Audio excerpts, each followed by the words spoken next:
Hola, ¿qué tal, gente?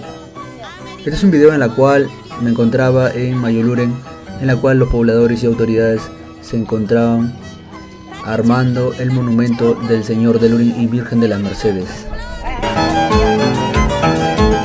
Los pobladores cada año se unen para poder hacer el armado de este monumento y utilizan hoja y sierra para poder cortar los palos secos de más de 2 metros, y para el amarrado también utilizan lianas de palos,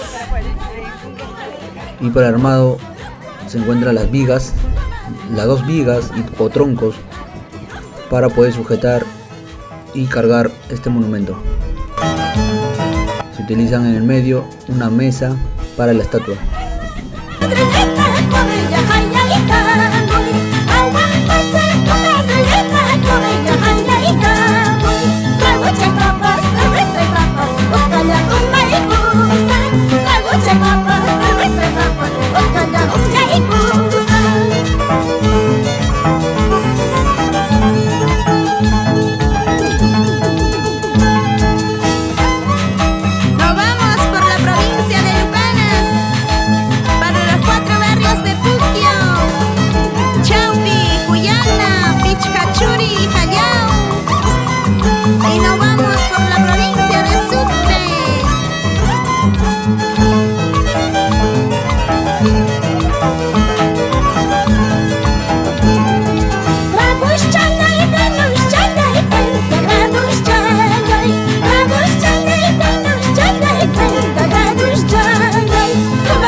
Ya, ya,